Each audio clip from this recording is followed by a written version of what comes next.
At 0710 local time, a Tomahawk missile erupts from the deck of the USS Spruance and starts screaming towards Iran. Then the booster falls away and a turbofan the size of a coffee table spools to life, and the Tomahawk drops to 50 feet above the waterline. 4 seconds later, the next cell fires, then the next. Then the next, the largest American military operation since the 2003 invasion of Iraq has just started, and Iran was about to find out firsthand why Americans don't have free healthcare. Within 90 seconds, 8 missiles are gone. 300 miles northwest, 2 other destroyers are running the same drill. 25 Tomahawks now race their radar altimeters along the wavetops, threading between Iranian coastal surveillance stations on routes designed to exploit every known gap in coverage. Flight time to the IRGC naval bases on Iran's southern coast, 40 minutes. Nobody in Iran has any idea they're coming. Somewhere on the Gulf Coast, an Iranian radar operator is probably drinking tea and watching a blank scope. He has about 39 minutes of peace left. But Tomahawks are patient and slow. 550 miles per hour across open water means 40 minutes of exposure where a single coastal radar ping could compromise the entire southern attack. Everything now depends on what crossed the border ahead of them.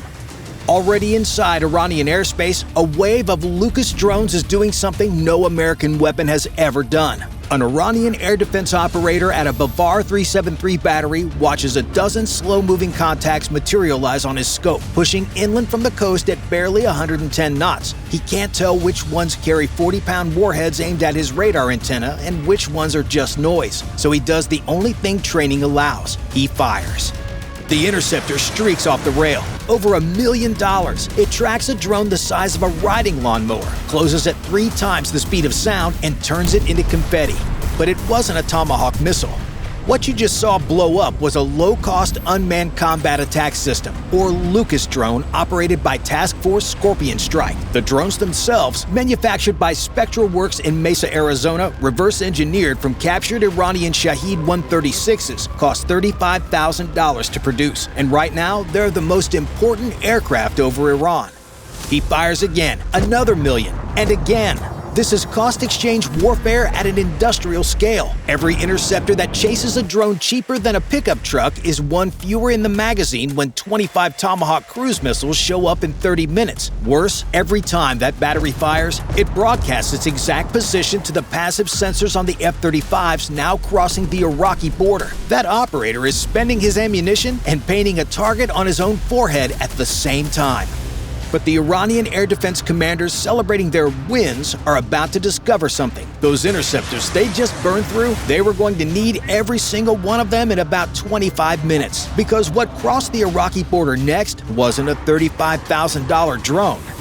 12 F-15I ROMs have been climbing east through Iraqi airspace for 90 minutes, tucked behind a screen of F-35I Adirs running silent in the lead. Electronic warfare suites passively cataloging every radar emission along the Iranian border while broadcasting nothing. The ROMs flew in the electromagnetic shadow, each one hanging heavy with a Rampage missile slung under the fuselage centerline.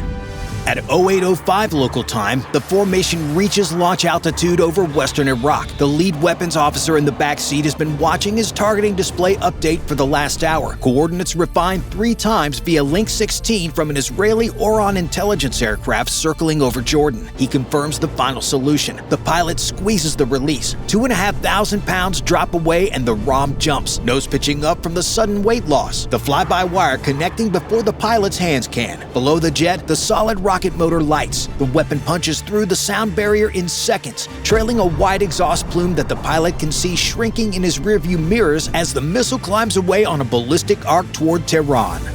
11 more ROMs release within seconds of each other. 12 weapons, now accelerating beyond anything Iran can intercept at this phase of flight, arcing east. A Tomahawk from Iraq needs 45 minutes to reach Tehran. These weapons need minutes. That gap is the entire ballgame. 45 minutes gives Iranian radar operators time to detect, track, get authorization, and fire. Minutes gives them time to watch the impact on the news. Spent rocket boosters will tumble into fields across eastern Iraq. Austin analysts will photograph them within hours. But right now, 12 warheads are converging on Pastor Street. The Tomahawks are 10 minutes from the Gulf Coast, and the air defense batteries the Lucas drones have been emptying all morning are running out of things to shoot. At 08:10, everything arrives at once. The standoff weapons hit Tehran first. Supersonic warheads arriving with functionally zero warning time. The office of the Supreme Leader on Pasteur Street takes multiple direct hits. An Airbus satellite passing overhead captures the aftermath. Several buildings inside the compound reduced to broken concrete, smoke columns punching through the morning air.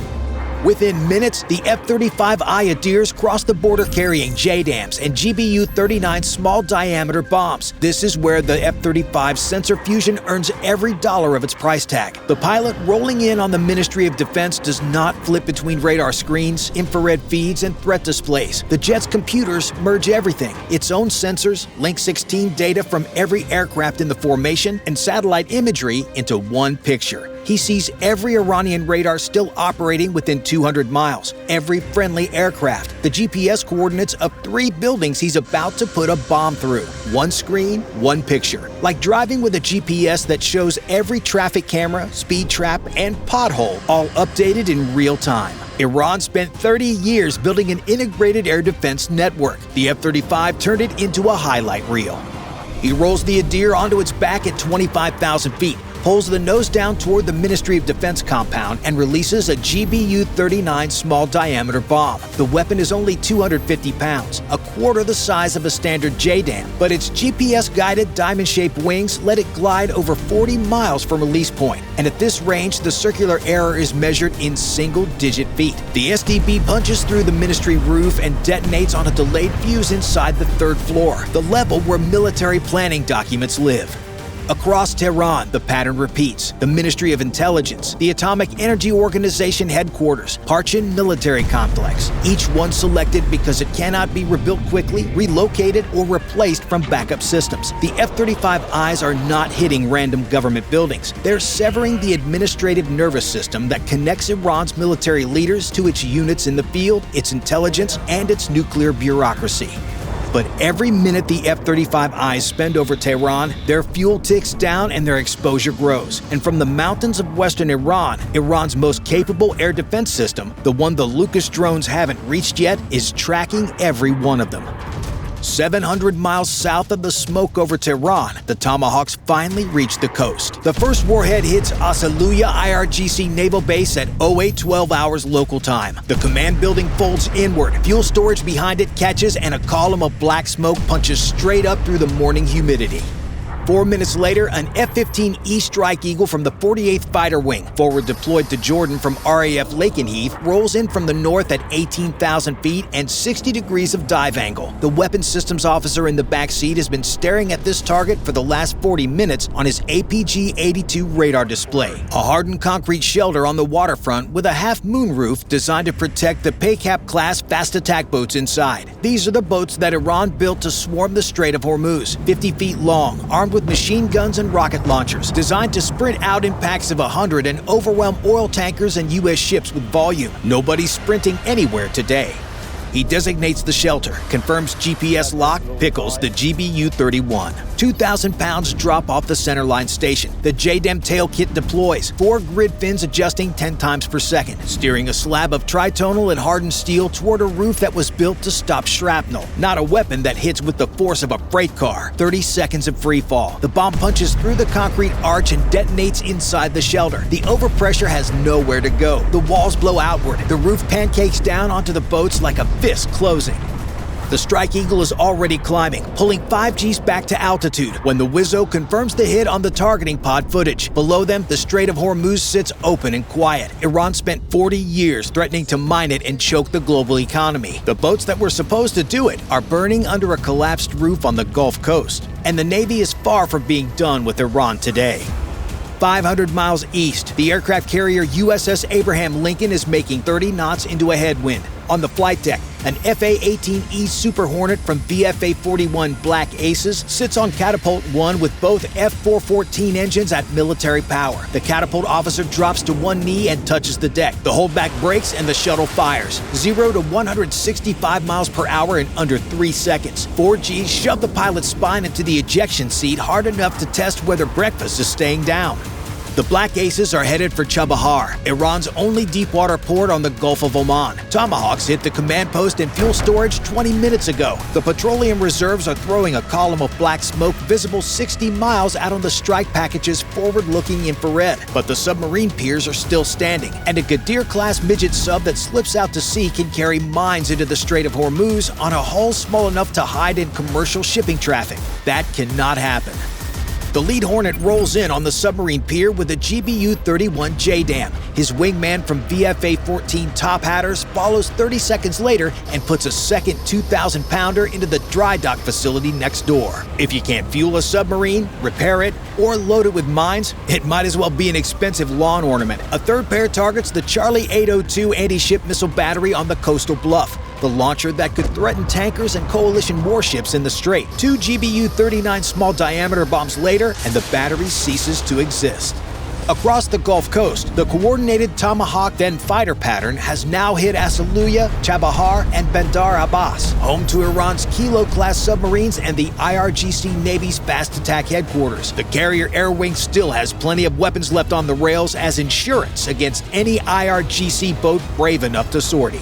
None do. But 500 miles north, the F-35Is over Tehran are running low on fuel, and the air defense system in the western mountains is now coming alive. 3 hours into the operation, the weapon Iran was counting on finally gives itself away. After Israel dismantled virtually all of Iran's Russian-supplied S-300 batteries in October of 2024, Iranian engineers did something genuinely impressive. They spent 2 years building a domestic replacement, what the IDF will later designate the SA-65 Mobile Phased Array Radar, roughly 150-kilometer engagement range, the ceiling of what Iran could build under sanctions. They positioned it in the Kermanshah Mountains, guarding the western corridor Israeli jets have been using all morning. An EA-18G Growler from the Lincoln's Air Wing catches the first emission. The SA-65 search radar has been pulsing intermittently for hours, short bursts, trying to track the F-35Is without staying on long enough to attract a missile. But now, with a second wave of ROMs inbound through the corridor, the battery commander makes the decision every air defense operator dreads. He switches to fire control. Full power, continuous track. He's going for a shot. The moment he transmits, he is finished.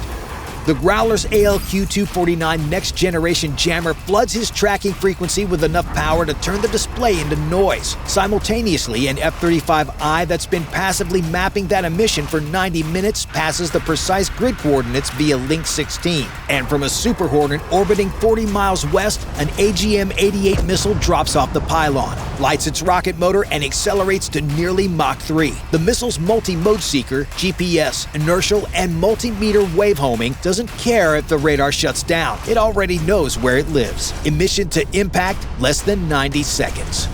Iran spent 2 years building a replacement for the air defense system Israel destroyed. Israel and the U.S. destroyed the replacement before lunch. A U.S. official later says, "We have effectively suppressed their air defenses." That sequence rewrites the rest of the day, because the aircraft that have been orbiting over Iraq for 3 hours, waiting for exactly this moment, are finally cleared to push deep. 12 F-22 Raptors get the call. These are the jets from Joint Base Langley, Eustis, Virginia. Call signs Trend 51 through 66, ferried to Israel via RAF Laken Heath 4 days ago. They've been burning holes in the sky over western Iraq for 3 hours, watching the air defense picture shift from red to amber. Now it's go time. The lead Raptor pilot pushes both throttles to military power and banks east into Iranian airspace. His APG-77 radar is painting everything within 125 miles, tracking contacts the size of a golf ball, while his own jet returns a radar signature roughly the size of a marble. An Iranian fighter would need to be within 15 miles to register anything at all. At 15 miles, his AMRAAMs are already off the rail. It's the radar equivalent of being invisible until you're already standing in someone's living room. But the Raptors aren't here to shoot down fighters. They're here to listen. The F-22's AN/ALR-94 is the most effective electronic warfare suite ever mounted onto a fighter. Over 30 antennas embedded across the wings, fuselage, and tail, each one tuned to a different slice of the electromagnetic spectrum. As the Raptor cruises over central Iran, the system is quietly cataloging every electronic emission on the ground below. A mobile SAM battery that relocated during the morning chaos and thinks it's hidden, the AL-94 has already geolocated it from its search radar. An IRGC command post communicating on a frequency it thinks is secure, logged, coordinates tagged, forwarded via Link 16 to an F-15E orbiting 60 miles behind. The Raptor pilot never fires a shot. He doesn't need to. Every piece of data his jet collects makes the next striker's job easier. The Iranian Air Force, maybe 40 operational MiG-29s, a handful of surviving F-14 Tomcats, and some aging Phantoms that were already old when Top Gun came out, stays on the ground. Smart choice. But on the ground in western Iran, a different fight is reaching its climax. While the Raptors catalog central Iran and the Navy dismantles the Gulf Coast, the most desperate contest of the day is playing out in the mountains of Kermanshah, Loristan, and Khuzestan. 30 F-15I ROMs, loaded with Rafael Spice glide bombs and Delilah cruise missiles, have fanned out across 3 provinces hunting TELs, transporter erector launchers, the heavy trucks that carry, raise, and fire ballistic missiles capable of reaching Israeli cities. The math is brutal. An IRGC missile crew can drive a Shahab 3 out of a hardened mountain tunnel, set up in a valley, connect fuel lines, erect the missile on the rail, and launch in under 30 minutes. Then they drive the empty TEL back underground before the next satellite pass. The IDF has spent months building targeting packages from signals intelligence, satellite imagery, and reportedly human sources inside the IRGC itself. Every one of those sources is earning their paycheck this morning. Finding a missile launcher in the mountains of western Iran is like finding a specific food truck in New York City, except this food truck is trying to hit Tel Aviv and moves every 20 minutes. IDF drone footage released hours later captures the moment that defines the day. An Iranian TEL caught mid-sequence in a narrow valley, grainy infrared. The missile's already vertical on the launcher, probably a Shahab 3 variant. Ground crew visible at the base, connecting the last fuel umbilicals. The weapons officer on the orbiting ROM has the crosshairs centered on the launcher rail, but he holds. If he releases now, the Spice Bomb's last radius catches the TEL, but the missile could topple clear. Damaged, not destroyed. He needs the fuel lines connected. He needs the crew bunched at the base. He needs everything in one place. 10 seconds. 15. The ground crew steps back from the umbilical connection point. He pickles. The Rafael Spice glide bomb drops off the pylon and extends its wings. GPS and electro-optical guidance steering it down the valley on a trajectory calculated to impact the launcher base at a shallow angle, maximizing the blast footprint across the TEL and the missile simultaneously. 12 seconds of guided flight. The warhead detonates at the junction of the launcher rail and the truck chassis. The Shahab 3's fuel tank ruptures and 3 tons of liquid propellant ignite in a secondary fireball that whites out the infrared camera for a full 2 seconds. When the image returns, the valley floor is scorched bare. The TEL is scrap. But they can't catch them all. Iran has hundreds of TELs dispersed throughout the western mountains. Some are in tunnels with approaches already collapsed. Some are decoys, and some, the crews that fuel fast enough, erect before the next drone pass and fire before a ROM arrives. Those missiles are already arcing toward Israeli cities. Some Iranian counterfire is going to get through, and the only way to limit how much is to destroy Iran's largest conventional weapons stockpile before it launches. With the Raptors feeding targeting data to every aircraft in theater and Iranian air defenses functionally gone, the coalition scales to full capacity. Israel's next wave, 30 more fighter jets, fans out across Isfahan, Bushehr, Avaz, and surrounding areas. 60 precision munitions, targets the opening strikes couldn't reach, ballistic missile warehouses, air defense production lines, and a drone regiment headquarters, and the Shaheed depots. Warehouse complexes and hardened hangars packed with Shaheed 136 one-way attack drones, fueled, armed, pre-programmed with coordinates for Israeli cities and American bases stacked in launch racks waiting for the order. The same drones the IRGC was planning to launch in swarms of hundreds as part of their retaliation this afternoon. JDAMs and smaller diameter bombs walked through depot after depot across 3 provinces. 950 drones gone. Simultaneously, U.S. strikes hammer IRGC command and control infrastructure deeper inland, underground bunkers, communications relays, fiber optic nodes. The targeting logic is simple. Sever the communications first, and commanders can't coordinate even if they want to. Iran's internet drops to 4% of normal, confirmed by NetBlocks. However, a hacked Iranian prayer app is still able to push a simple message through to millions of phones. Help has arrived. If you enjoyed this video, watch our other video where the US annihilated Iran's nuclear program. Bye for now.